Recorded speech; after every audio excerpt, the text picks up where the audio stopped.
Hello friends, Shraddha and I welcome you all on sky classes.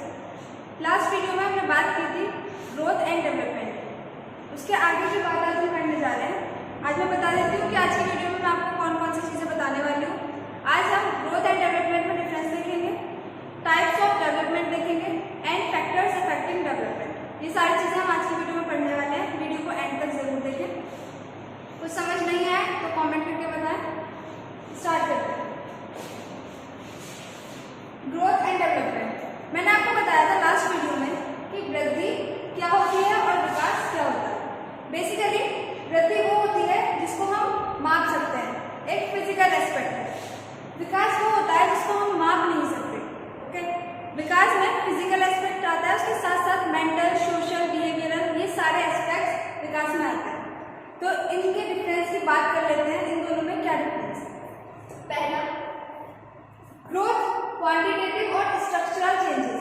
मतलब quantitative मतलब मात्रात्मक changes, मात्रात्मक changes मतलब जिनको हम माप सकते हैं। स्ट्रक्चर संरचनात्मक चेंजेस, हमारे बॉडी के स्ट्रक्चर में जो चेंजेस आते हैं वो वृद्धि कहलाते हैं। इसको मात्रात्मक, परिमाणात्मक और संरचनात्मक चेंजेस बोलते हैं। मैं बात करूँ इसकी तो ये होगा मात्रात्मक। इसके लिए एक शब्द और यूज किया जाता है जो होता है परिमाणात्मक।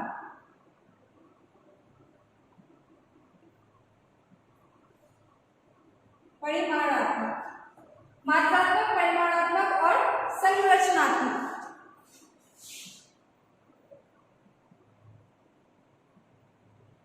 संरचनात्मक परिवर्तन। वृद्धि में मात्रात्मक, परिमाणात्मक और संरचनात्मक परिवर्तन होते हैं। अब विकास की बात कर लेते हैं। विकास में मात्रात्मक परिवर्तन के साथ साथ गुणात्मक परिवर्तन भी होते हैं। मात्रात्मक परिवर्तन प्लस गुणात्मक परिवर्तन किसमें होते हैं? विकास में होते हैं, डेवलपमेंट में होते हैं। गुणात्मक परिवर्तन के बारे में मैंने आपको बताया था। गुणात्मक परिवर्तन कैसे होते हैं? हम सोशली, मेंटली, फिजिकली कितना डेवलप हो, जिन चीजों को हम माप नहीं सकते, सिर्फ मेजर नहीं कर सकते, सिर्फ ऑब्जर्व कर सकते हैं, इनका सिर्फ आकलन कर सकते हैं, इवेल्युएट कर सकते हैं, इनको एसेस कर सकते हैं। ऐसे जो एस्पेक्ट्स होंगे वो विकास का पार्ट होगा। पहला पॉइंट क्लियर हो गया होगा आई होप। नेक्स्ट पर आते हैं। जो हमारी वृद्धि है ये हमारे फिजिकल चेंजेस से रिलेटेड है। फिजिकल चेंजेस से रिलेटेड मतलब शारीरिक पक्षों से रिलेटेड है। फिजिकल शारीरिक पक्षों से रिलेटेड है। शारीरिक पक्षों से कैसे रिलेटेड है? वृद्धि में क्या होता है? जो भी हमारे शरीर में परिवर्तन होते हैं, जिन परिवर्तनों को हम माप सकते हैं, वो सब होती है वृद्धि। तो ये हमारा शारीरिक परिवर्तनों से रिलेटेड है।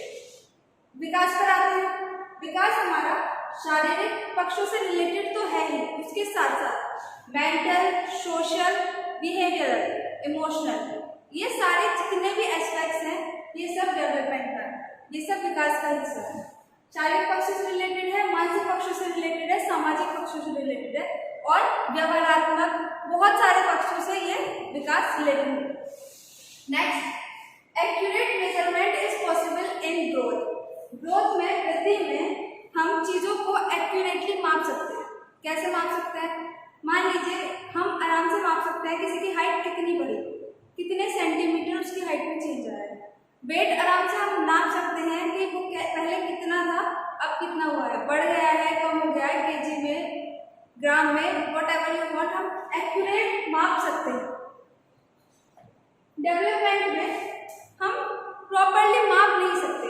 कुछ चीजों को माप सकते हैं, कुछ चीजों को ऐसे माप सकते हैं क्योंकि मैंने बताया मात्रात्मक और परिमाण और गुणात्मक दोनों चेंजेस इसमें विकास में होते हैं।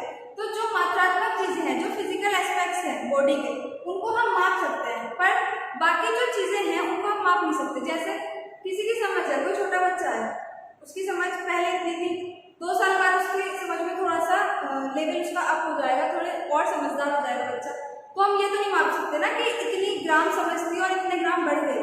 तो ये हम सिर्फ माप नहीं सकते। क्या कर सकते हैं? हम ऑब्जर्व कर सकते हैं। उस बच्चे को देख के हम बता सकते हैं कि हाँ ये बच्चा पहले इमोशनली इतना स्टेबल था और अब इतना स्टेबल हो गया है। तो ये चीजें हैं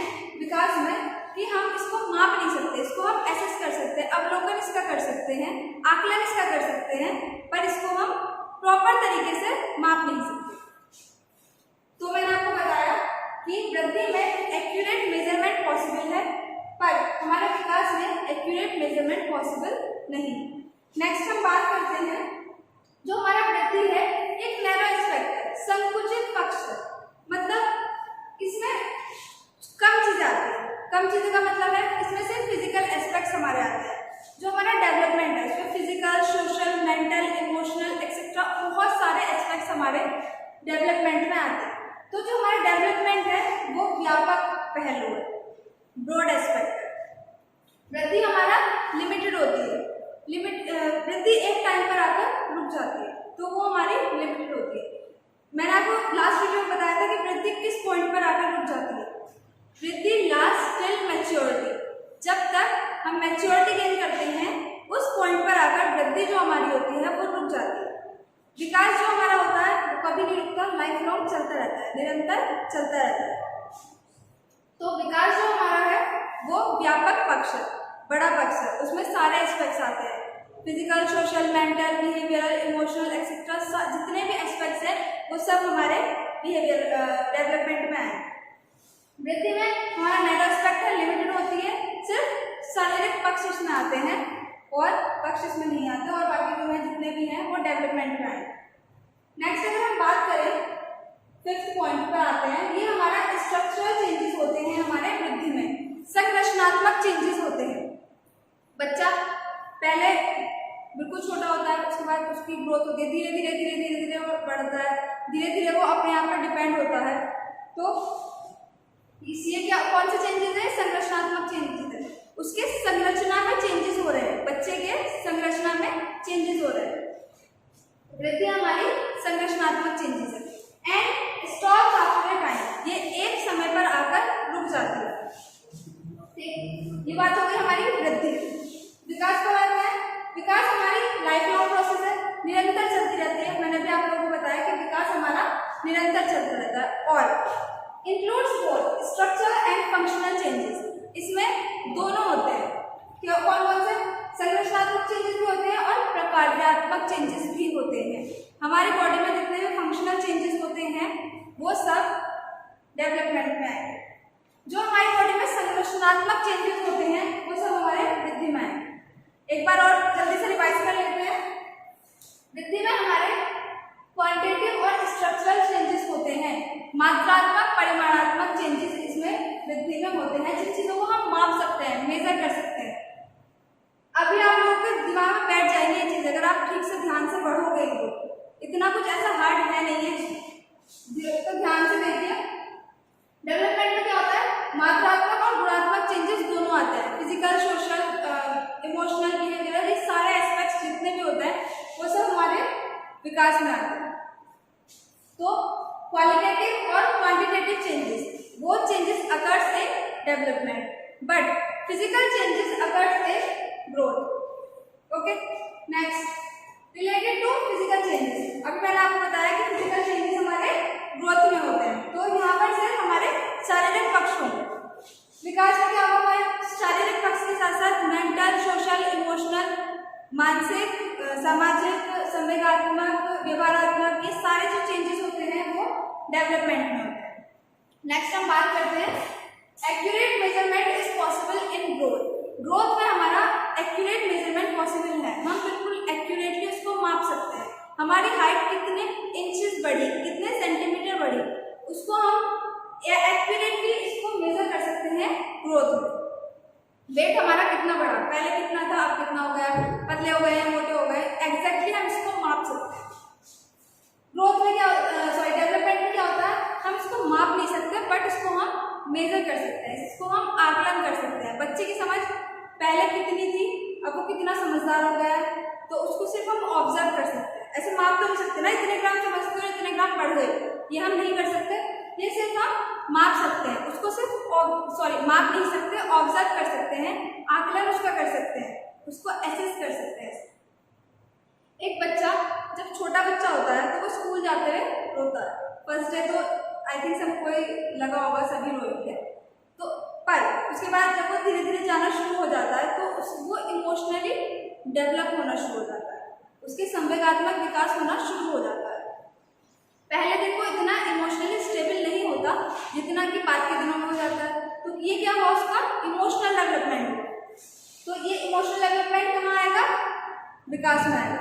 वृद्धि में सिर्फ शारीरिक डेवलपमेंट आएगा, शारीरिक चेंजेस आएंगे, शारीरिक परिवर्तन आएंगे सिर्फ वृद्धि में। विकास में सारे परिवर्तन आएंगे। नेक्स्ट, वृद्धि जो है हमारी लिमिटेड होती है, एक एज पर आकर रुक जाती है। मैच्योरिटी जब तक हम गेन नहीं कर लेते तब तक हमारी वृद्धि चलती है, उसके बाद हमारी वृद्धि रुक जाती है। अब ऐसा तो नहीं है ना मेरी नेक एक एज पर आकर रुक गई है ना, ऐसा तो नहीं है, गर्दन लंबी होती जा रही है, हैंड्स हमारे लंबे होते जा रहे हैं, एक पॉइंट पर आकर ये रुक गए। जो हमारे जितने भी स्ट्रक्चरल चेंजेस हैं वो एक पॉइंट पे आके रुक जाते हैं, ये वृद्धि में होता है। विकास होता है वो हमारा निरंतर चलता रहता है। अब देखिए हम निरंतर कुछ ना कुछ सीखते रहते हैं। लर्निंग और डेवलपमेंट एक दूसरे से इंटर रिलेटेड होते हैं। लर्निंग एंड डेवलपमेंट एक दूसरे से इंटर रिलेटेड होते हैं, आपस में सह संबंधित होते हैं। Okay, next, structural changes and stops after the period of time. वृद्धि हमारे स्ट्रक्चरल चेंजेस होते हैं, मैंने आपको बता दिया है। हमारी बॉडी में जितने भी चेंजेस होंगे स्ट्रक्चरली वो सब वृद्धि में आएंगे और ये एक टाइम पे आके रुक जाती है till maturity. Next, development life long process होती है and includes both structural and functional changes. प्रकार्यात्मक और संरचनात्मक दोनों चेंजेस किस में आएंगे, हमारे डेवलपमेंट में आएंगे। यहाँ तक की बात आई होप आप सभी को क्लियर हो गई होगी। नेक्स्ट हम पढ़ने वाले हैं टाइप्स ऑफ डेवलपमेंट। चलिए उनके बारे में डिस्कस कर लेते हैं। अब हम टाइप्स ऑफ डेवलपमेंट के बारे में बात करते हैं। हमारे डेवलपमेंट के डोमेन्स 4 ब्रॉड डोमेन्स होते हैं जिनके बारे में हम बात करने वाले हैं। देखते हैं टाइप्स ऑफ डेवलपमेंट।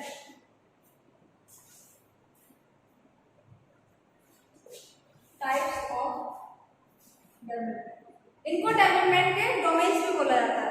ये क्या होते हैं, ब्रॉड डोमेन्स होते हैं, ब्रॉड डोमेन्स ऑफ डेवलपमेंट।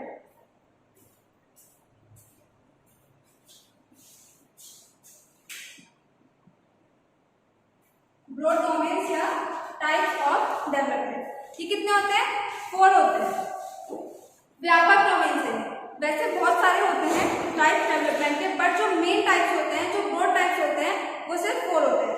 कौन कौन से होते हैं, PCSE, PCSE, PCS से हम इसको याद रख सकते हैं, इसके साथ E और ऐड कर देंगे तो हमारा हो जाएगा PCSE। बात करते हैं इसके बारे में। P stands for physical development, physical development. C stands for cognitive development, physical development, शारीरिक विकास। C stands for cognitive development, संज्ञानात्मक विकास, cognitive development, cognitive development. S stands for social development, सामाजिक विकास, social development, सामाजिक विकास। E stands for emotional development, emotional development, संवेगात्मक विकास, शारीरिक विकास, शारीरिक विकास, संज्ञानात्मक विकास, संज्ञानात्मक विकास, सामाजिक विकास, सामाजिक विकास। E for इमोशनल डेवलपमेंट, संवेगात्मक विकास। एक एक करके इनके बारे में बात करेंगे। शारीरिक विकास, शारीरिक विकास में क्या होता है, बच्चा जैसे जैसे बढ़ना शुरू होता है वो सारी जितनी भी चीजें हैं वो किस में आएंगी, शारीरिक विकास में आएंगी। पहले बच्चा छोटा होता है, उसको हर चीज के लिए दूसरों की जरूरत पड़ती है, कपड़े पहनने के लिए, हर चीज के लिए उसको दूसरों की जरूरत पड़ती है। उसके बाद वो धीरे धीरे बड़ा होगा, उसकी मोटर डेवलपमेंट होना उसका स्टार्ट होगा, फाइन मोटर स्किल्स उसकी बेटर होंगी, ग्रोस मोटर स्किल्स उसकी बेटर होंगी। पहले बच्चा क्रॉल करना सीखेगा, उसके बाद वो वॉकिंग करना सीखेगा, उसके बाद वो रनिंग करना सीखेगा, ठीक, जंपिंग एक्सेट्रा ये सब कर सकता है बच्चा। ये सारे जितने भी एस्पेक्ट्स हैं किसमें आएंगे, फिजिकल डेवलपमेंट। नेक्स्ट हम बात करते हैं कॉग्निटिव डेवलपमेंट की, संज्ञानात्मक विकास। कॉग्निटिव डेवलपमेंट हमारा संज्ञान से रिलेटेड है, मतलब हमारी बुद्धि से रिलेटेड है, हमारे बुद्धि के विकास से रिलेटेड है। जितनी भी संज्ञानात्मक चीजें आएंगी, संज्ञानात्मक एस्पेक्ट जितने भी आएंगे वो सब हमारे कॉग्निटिव डेवलपमेंट में आएंगे। जितनी भी हमारी बुद्धि से रिलेटेड चीजें आएंगी, memory, perception and language development हमारा किससे बुद्धि से होगा, ये किससे संबंधित होगा, कॉग्निटिव डेवलपमेंट से ही संबंधित होगा। इंटेलेक्चुअल डेवलपमेंट हमारा संज्ञानात्मक विकास में आएगा। नेक्स्ट बात करते हैं सोशल डेवलपमेंट की, सामाजिक विकास। जब बच्चा बाहर जाता है, स्कूल में जाता है, सबसे तेजी से बच्चे का जो विकास होता है, सामाजिक विकास सबसे तेजी से कहाँ होता है, क्वेश्चन पूछा जाता है कि बालक का सबसे तेजी से सामाजिक विकास किस जगह पर पॉसिबल है। जब बच्चा स्कूल में जाता है तब उसका सबसे तेजी से सामाजिक विकास होता है। बच्चा स्कूल में जाएगा, अपने फ्रेंड से मिलेगा, बहुत सारी चीजें ऑब्जर्व करेगा, उनसे इंटरेक्ट करेगा, तो उसका सामाजिक विकास होगा। नेक्स्ट आता है इमोशनल डेवलपमेंट। बच्चे छोटे होते हैं जब वो इमोशनली स्टेबल नहीं होते, उन्हें नहीं पता होता कि क्या हो रहा है लाइफ में, क्या नहीं हो रहा, बस उनको रोना है तो रोना है, मतलब कोई चीज़ नहीं उनको मिल रही है तो हाँ उनको रोना है, उनको लगता है कि हाँ रोने से ये सब मिल जाएगा। ठीक, थोड़े बड़े होते हैं, इमोशनल डेवलपमेंट उनका होना स्टार्ट हो जाता है। जब वो पहले दिन स्कूल जाता है बच्चा तो वो रोता है, उसके बाद जैसे जैसे वो रोज स्कूल जाएगा तो वो थोड़ा इमोशनली डेवलप हो जाता है, उसको समझ आ जाती है चीज़ें कि हाँ रोने से काम नहीं चलेगा, स्कूल जाना है तो जाना है, तो उसका इमोशनल डेवलपमेंट होना स्टार्ट हो जाता है। अब हम इनको एक एक करके डिटेल में पढ़ेंगे, तो चलिए स्टार्ट करते हैं। तो फर्स्ट हम बात करते हैं फिजिकल डेवलपमेंट की। मैंने आप लोगों को बताया फिजिकल डेवलपमेंट किससे रिलेटेड होता है, हमारे मोटर डेवलपमेंट से रिलेटेड होता है, मतलब मोटर डेवलपमेंट से रिलेटेड होता है हमारा फिजिकल डेवलपमेंट। जैसे जैसे हम बड़े होने शुरू होंगे हमारे काम करने की स्पीड इंक्रीज होती जाएगी। जब छोटा बच्चा होता है तो वो कुछ भी अपने आप से नहीं कर पाता, ठीक, इवन उसको पानी तक के लिए दूसरे पर डिपेंड होना होता है। जब वो धीरे धीरे बड़ा होना शुरू होगा वो अपने हाथ में ग्लास या फिर कुछ भी कैरी कर पाएगा और वो वाटर पी पाएगा। तो और फिर जब वो और बड़ा होगा तो उसकी स्पीड, काम करने की जो स्पीड है वो इंक्रीज होनी शुरू हो जाएगी। नेक्स्ट उसके काम में एक्यूरेसी आ जाएगी, प्रिसीजन आ जाएगा, सटीकता उसके काम में आ जाएगी।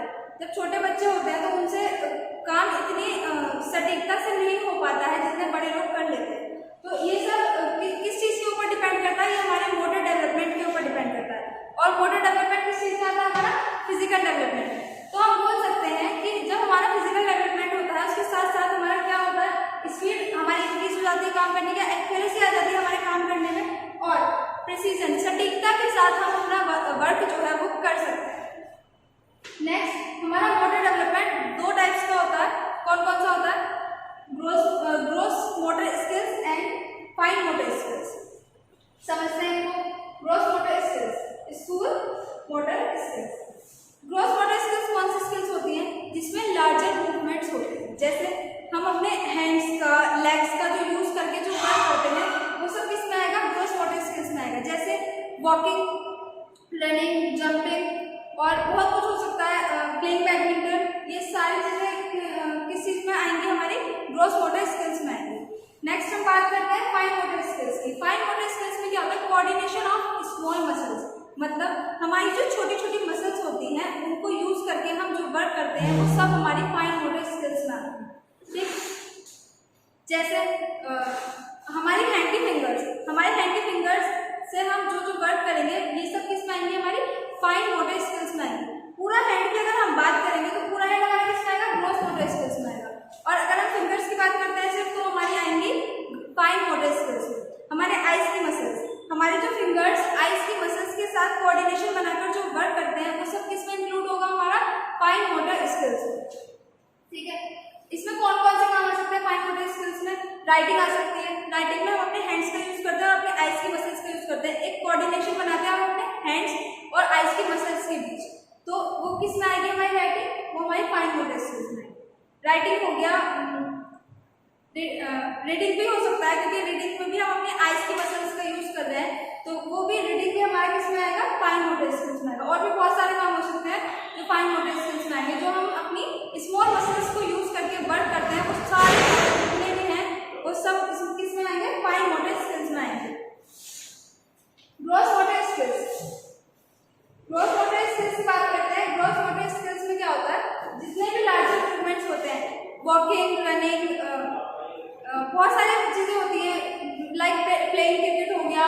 प्लेइंग बैडमिंटन हो गया, बहुत सारे गेम्स होते हैं जो जिसमें हम अपने ग्रॉस मोटर स्किल्स का यूज करते हैं। इनफैक्ट अगर हम बात करें कि खाना खाने के लिए हम कौन से स्किल्स का यूज करेंगे, तो उसमें हमारी ग्रॉस मोटर और फाइन मोटर स्किल्स दोनों वर्क करेंगे, क्योंकि हमारा पूरा हैंड भी इंक्लूड हो रहा है एंड हमारी फिंगर्स भी इंक्लूड हो रही है। तो उसमें क्या होगा, उस केस में हमारी दोनों मसल्स यूज होंगे। ठीक, इसमें बहुत सारे काम हो सकते हैं, जैसे वीविंग हो गया, निटिंग हो गया, मतलब बुनना, कढ़ाई करना वगैरह, ये सब चीजें जो आएंगी ये हमारी फाइन मोटर स्किल्स में। ओके, और इसमें ग्रॉस मोटर स्किल्स में जितने भी लार्जर मूवमेंट्स हैं, जो आर्म एंड लेग्स के उससे होते हैं, हेल्प से होते हैं, वो सारे किसमें आएंगे, ग्रॉस मोटर स्किल्स में। एंड इसमें क्या होगा, हमारे फिंगर्स की मसल्स, आइज की मसल्स, जो हमारी फिंगर्स की मसल्स एंड आइज की मसल्स कोऑर्डिनेशन बना के जो वर्क करती हैं, वो सब किसमें आएंगे, fine motor skills. I hope आपको दोनों में समझ में आ गया होगा, ग्रॉस मोटर स्किल्स पे और फाइन मोटर स्किल्स पे। अब अपने नेक्स्ट टाइप की बात करते हैं, जो हमारा क्या था, PCSE, C denotes for cognitive development. तो चलिए नेक्स्ट की बात करते हैं, बात कर लेते हैं कॉग्निटिव डेवलपमेंट के बारे में। कॉग्निटिव डेवलपमेंट मैंने आप लोगों को बताया कि हमारे इंटेलेक्चुअल एबिलिटी से संबंधित होता है, हमारे बौद्धिक विकास से संबंधित होता है हमारा कॉग्निटिव डेवलपमेंट। तो चलिए स्टार्ट करते हैं। Knowledge of building of knowledge, हमारा जो नॉलेज हम गेन करते हैं या एक्वायर करते हैं, तो वो सब किस में आता है, हमारा कॉग्निटिव डेवलपमेंट में वो सब आएगा। कोई बच्चा होता है जो बहुत जल्दी चीज़ों को सीख लेता है, तो उसका कॉग्निटिव डेवलपमेंट अच्छे से हो रहा होगा। कोई किसी बच्चे को बहुत प्रॉब्लम आती है, कुछ बेसिक चीज़ें समझने में भी उनको बहुत ज़्यादा प्रॉब्लम आती है, डेट मीन्स कि उसके कॉग्निटिव डेवलपमेंट में कुछ इशू है, कुछ प्रॉब्लम है। ठीक, बहुत सारे इसके फैक्टर्स होते हैं जिस वजह से हमारा जो डेवलपमेंट है वो प्रॉपर्ली नहीं हो पाता, उनके बारे में हम आगे पढ़ेंगे। नेक्स्ट हम बात करते हैं, जो हमारा कॉग्निटिव डेवलपमेंट होता है हमारे ब्रेन से रिलेटेड होता है, इंटेलेक्चुअल एबिलिटी से रिलेटेड होता है, हमारी बौद्धिक क्षमता से रिलेटेड होता है। किससे रिलेटेड होता है, हमारी बौद्धिक क्षमता से, बौद्धिक क्षमता से हमारा ये रिलेटेड होता है। जितनी भी चीजें हमारे दिमाग से जुड़ी हुई है, हमारी बुद्धि से जितनी भी चीजें जुड़ी हुई है, वो सब किस में आएंगी, हमारे कॉग्निटिव डेवलपमेंट में आएंगे। अब अगर हम ब्रेन की बात करें तो बहुत इंपॉर्टेंट क्वेश्चन है, बहुत ज्यादा इंपॉर्टेंट है, ये बहुत बार पूछा गया है सीटेट में, और इनफैक्ट बहुत सारे एग्जाम्स में क्वेश्चन आता है कि जो हमारा लेफ्ट ब्रेन है वो किस चीज के लिए यूज होता है और जो हमारा राइट ब्रेन है वो किस चीज के लिए यूज होता है। तो ध्यान से समझेंगे, जो हमारा लेफ्ट ब्रेन है वो हमारा लैंग्वेज के लिए यूज होगा। लैंग्वेज की बात कौन करते हैं, नॉम चॉम्स्की की बात करते हैं, LAD, इन्होंने लैंग्वेज एक्विजिशन डिवाइस के बारे में बात की है, वो हम आगे पढ़ेंगे। अभी हम सिर्फ इतना समझेंगे कि जो हमारा लेफ्ट ब्रेन है वो किस चीज के लिए यूज होता है, वो हमारा लैंग्वेज के लिए यूज होता है, और जो हमारा राइट ब्रेन है वो हमारा क्रिएटिविटी के लिए यूज होगा, सृजनात्मकता। जितने भी क्रिएटिव थिंग्स हैं, जितने भी क्रिएटिव आइडियाज हैं, जो भी क्रिएटिविटी है, वो सब हमारी किससे जुड़ी होगी, हमारी राइट ब्रेन से जुड़ी होगी। अगर हम राइट हैंड से वर्क कर रहे हैं, दैट मीन्स हमारा लेफ्ट ब्रेन वर्क कर रहा है, और अगर हम लेफ्ट हैंड से वर्क कर रहे हैं कुछ भी, तो उसका मतलब है कि हमारा राइट ब्रेन हमारा यूज हो रहा है। ठीक, लेफ्ट ब्रेन से संबंधित कौन कौन सी चीजें उसके बारे में बात करते हैं।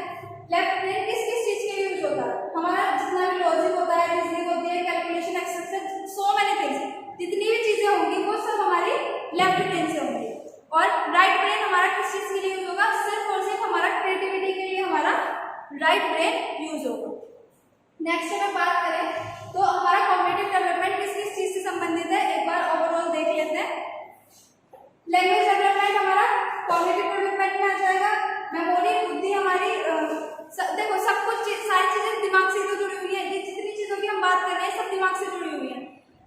आप नॉलेज को, मतलब जितना भी मैं सब कुछ आपको बता रही हूँ, आप समझ पा रहे हो, अंडरस्टैंड कर पा रहे हो, किसकी वजह से कर पा रहे हो, हमारी इंटेलेक्चुअल एबिलिटी की वजह से कर पा रहे हो, हमारी बौद्धिक क्षमता की वजह से कर पा रहे हो। तो ये सब किस चीज से जुड़ा हुआ है, ये सब हमारा कॉग्निटिव डेवलपमेंट से जुड़ा हुआ है, संज्ञानात्मक विकास से हमारा जुड़ा हुआ है। संज्ञान की बात कौन करते हैं, जीन पियाजे, उसके बारे में हम आगे बात करेंगे। लैंग्वेज हो गया हमारी, मेमोरी हो गई, स्मृति, हमारी रीजनिंग हो गई, तर्क करने की जो क्षमता है वो सब किससे जुड़ी हुई है, हमारे दिमाग से जुड़ी हुई है। तो किससे जुड़ी हुई है, हमारे कॉग्निटिव डेवलपमेंट से जुड़ी हुई है। नेक्स्ट हम बात करेंगे परसेप्शन। परसेप्शन क्या होता है, हमारे 5 सेंसेस को यूज करके जो हमारे दिमाग ने रिसीव किया उसको क्या बोलेंगे हम, परसेप्शन। जैसे कोई गर्म चीज होती है, हम जैसे उसके पास जाते हैं हमारे हाथ चलता है तो हम एकदम हटा देते हैं, तो क्या हुआ, हमारी नर्व्स ने हमारे ब्रेन को सिग्नल दिया, एक परसेप्शन क्रिएट हुआ, तो हम अपना हाथ एकदम से हटा लेंगे। ये क्या होता है, ये हमारा परसेप्शन होता है। 5 सेंसेस को यूज करके जो हमारा वर्क होता है ब्रेन से रिलेटेड, वो क्या कहलाता है, परसेप्शन कहलाता है। इमेजिनेशन, कल्पना शक्ति, जितनी भी चीजें हम सोच पा रहे हैं, इमेजिन कर पा रहे हैं, कुछ भी कर पा रहे हैं, वो सब किससे जुड़ा हुआ है, हमारा संज्ञानात्मक विकास से जुड़ा हुआ है। इंटेलेक्चुअल डेवलपमेंट, ये मैंने आपको बता दिया कि इंटेलेक्चुअल एबिलिटी, हमारी बौद्धिक क्षमता किससे जुड़ी हुई है, हमारे संज्ञानात्मक विकास से जुड़ी हुई है। प्रॉब्लम सॉल्विंग, जितनी भी हमारे पास समस्याएं आती हैं, बहुत कुछ लोगों के पास तो बहुत ज्यादा ही समस्या है, उनको जीवन में अपने समस्याओं के अलावा कुछ नहीं दिखता, बस समस्या समस्या समस्या, तो वो सब किससे जुड़ी हुई है, हमारे कॉग्निटिव डेवलपमेंट से। उन लोगों का विकास शायद ज्यादा ही हो गया जो उनके पास इतनी सारी समस्याएं हैं।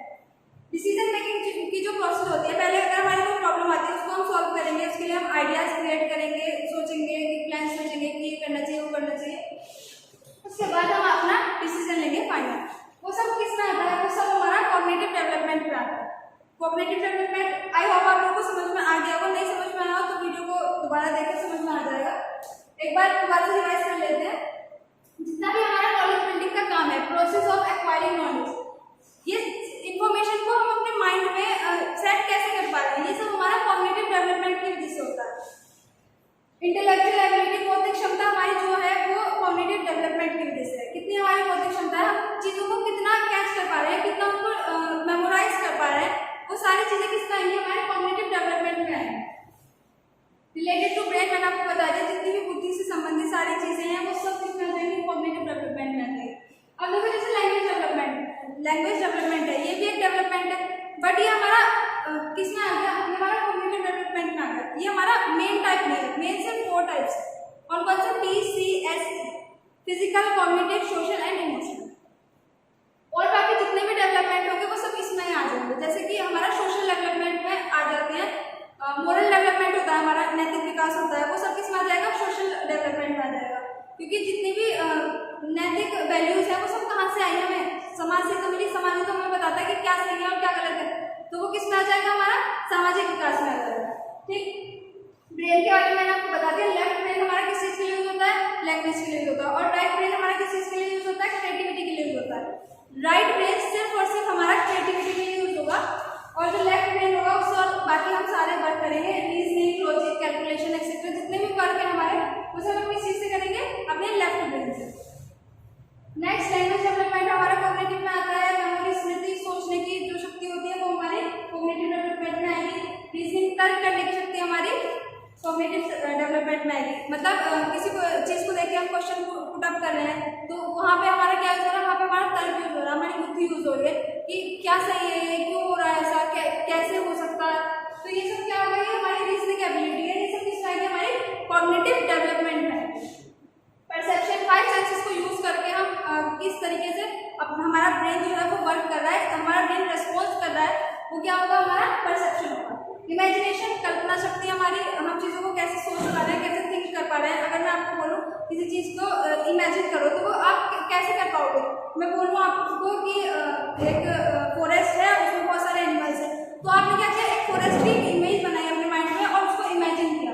किस चीज से इमेजिन कर पा रहे हो आप, अपने कॉग्निटिव डेवलपमेंट से इसको इमेजिन कर पा रहे हो, अपने बौद्धिक क्षमता से इसको इमेजिन कर पा रहे हो। तो इमेजिनेशन हमारी किस में आएगी, कॉग्निटिव डेवलपमेंट में आएगी। हमारी इंटेलेक्चुअल डेवलपमेंट जितना भी होता है वो सब कॉग्निटिव डेवलपमेंट में होता है। नेक्स्ट, हमारी प्रॉब्लम सॉल्विंग एबिलिटी जो होती है वो हमारे कॉग्निटिव डेवलपमेंट में आएगी।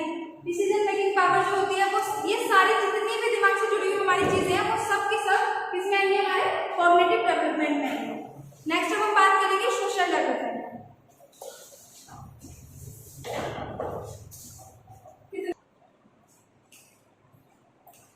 नेक्स्ट हम बात करते हैं हमारे सोशल डेवलपमेंट के बारे में।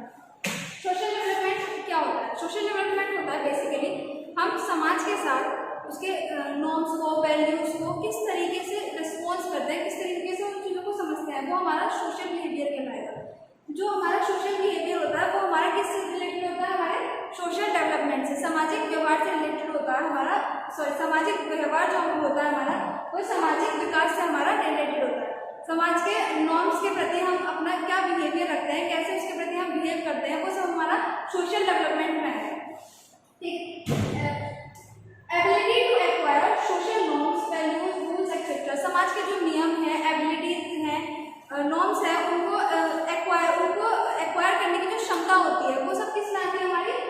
सोशल डेवलपमेंट में आती है।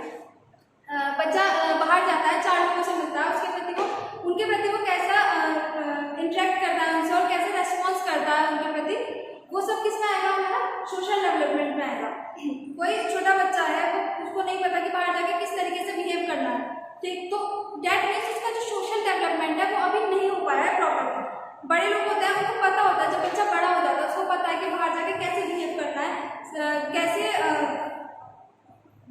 कैसे बिहेव करना है उसको, और कैसे इंटरेक्ट करना है लोगों के साथ, कैसे बात करनी है उसको, तो वो सब किस में आएगा, उसका सोशल डेवलपमेंट में आएगा। एक बच्चा है जो बहुत अच्छे से बिहेव कर रहा है, बाहर जाकर अपने पेरेंट्स के साथ वो गई है और वो बहुत अच्छे से बिहेव कर रहा है, और मतलब और दूसरे लोग बोल रहे हैं कि यार बड़ा समझदार बच्चा है, तो बड़े अच्छे से बात कर रहा है सबसे, डेट मीन्स उस बच्चे का जो सोशल बिहेवियर है वो उसका डेवलप हो चुका है, मतलब उसका जो सोशल डेवलपमेंट है वो उसका हो चुका है या फिर प्रोसेस में है, उसका प्रॉपरली उसका सोशल डेवलपमेंट हो रहा है, तो हम ये बोल सकते हैं।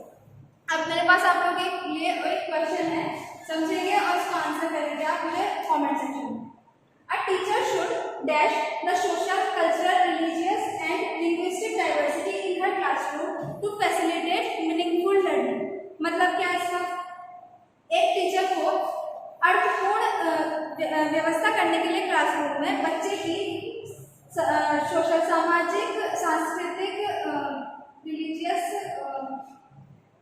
सामाजिक, सांस्कृतिक, रिलीजियस को क्या बोलते हैं, मैं ध्यान से निकल रहा था थोड़ा, लिंग्विस्टिक, भाषाई विविधता को क्लासरूम में क्या करना चाहिए। ऑप्शन ए समझना चाहिए, अंडरस्टैंड करना चाहिए, एंड ऑप्शन बी नेग्लेक्ट करना चाहिए, नकार देना चाहिए, एंड ऑप्शन सी इग्नोर कर देना चाहिए। अब इसका आंसर मुझे आप कमेंट सेक्शन में करके बताओगे कि एक टीचर को अर्थपूर्ण व्यवस्था बनाने के लिए क्लास में क्या करना चाहिए। बच्चे की जो सामाजिक, सोशल, कल्चरल, रिलीजियस और लिंग्विस्टिक डाइवर्सिटी है, जो विविधता है बच्चों की, उसको समझना चाहिए, इग्नोर करना चाहिए या नेग्लेक्ट कर देना चाहिए। ठीक, इसका आंसर आप मुझे करेंगे। एक स्कूल में आप पढ़ाने जा रहे हैं तो उसमें बहुत तरह के बच्चे आएंगे, हर बच्चे का बैकग्राउंड अलग होगा, हर बच्चे की इकोनॉमिक कंडीशंस अलग होंगी, अलग उनका एनवायरनमेंट होगा, वो अलग अलग एनवायरनमेंट से आपके पास आएंगे, उनकी संस्कृति अलग हो सकती है, उनका रिलीजन अलग हो सकता है, धर्म अलग हो सकता है, उनका सोशल, सामाजिक व्यवस्था उनकी अलग हो सकती है, जिस सोसाइटी में वो रहते हैं वो उनकी अलग हो सकती है। तो आप उनकी जो विविधता है, ये उनकी भाषाई जो विविधता है, उसको क्या करना चाहेंगे, उसको नकार देंगे, इग्नोर कर देंगे कि हम नहीं मानते, सब बच्चों को एक सा होना चाहिए, या फिर उनको समझ के उस बच्चे को समझने का प्रयास करेंगे। अर्थपूर्ण लर्निंग के लिए आप इसमें से क्या करेंगे, आप मुझे कमेंट सेक्शन में बताएंगे। नेक्स्ट हमारा आता है फोर्थ, इमोशनल डेवलपमेंट। इसके बारे में बात कर लेते हैं। इमोशनल डेवलपमेंट मैंने आप लोगों को बता दिया है कि जैसे जैसे हमारा सांवेगिक विकास होता है, वैसे जैसे जैसे हमारी एज बढ़ती है, सॉरी, जैसे जैसे हम बड़े होने शुरू होते हैं, ग्रो अप करते हैं, वैसे वैसे हमारा इमोशनल डेवलपमेंट स्टेबल होना शुरू हो जाता है। हमारी जो इमोशनल चीज़ें हैं उनको हम स्टेबल कर लेते हैं। जैसे छोटे बच्चे होते हैं, वो हर बात को रोने लगते हैं, बहुत ज़्यादा इमोशनल होते हैं। कभी कभी हम सोचते हैं कि काश हमारे अंदर इमोशनल नहीं होते, मतलब इतने थक रहे हैं और लाइफ में इतनी सारी प्रॉब्लम्स चल रही हैं, अगर हम इन सबको महसूस ही नहीं कर पाते तो कोई प्रॉब्लम ही नहीं होती, शायद रोबोट की तरह हम होते। पर किसी ने बोला है कि emotions are the colours of life. Emotions जो है लाइफ के कलर्स होते हैं। अगर इमोशंस नहीं है लाइफ में तो कुछ भी नहीं है। तो इसका ये इमोशंस हमारी लाइफ में बहुत इंपॉर्टेंट होते हैं, बहुत इंपॉर्टेंट रोल प्ले करते हैं। ऐसे हमें कुछ पता ही नहीं चलेगा लाइफ में हो क्या रहा है, अगर हम हमारे अंदर इमोशंस ही नहीं रहेंगे, इमोशंस से हमारे अंदर से गायब कर दिए जाए तो हमें पता ही नहीं चलेगा कि लाइफ में हो क्या रहा है, क्योंकि लाइफ कितनी सुंदर है हमें पता ही नहीं चलेगा। ठीक है, तो इमोशनल डेवलपमेंट हमारा वो होता है कि जैसे जैसे हम ग्रो अप होने शुरू होते हैं वैसे वैसे हमारा इमोशनल स्टेबिलिटी हमारे अंदर आ जाती है, तो हमारा इमोशनल डेवलपमेंट होना शुरू हो जाता है। अब आज के लिए सिर्फ इतना ही। आपको कुछ भी अगर नहीं समझ में आता है तो आप कमेंट सेक्शन में मुझसे पूछ सकते हैं, और अगर वीडियो पसंद आई हो तो इसको लाइक करें, शेयर करें ज़्यादा से ज़्यादा, और चैनल को सब्सक्राइब करना ना भूलें, और बेल आइकन को प्रेस जरूर करें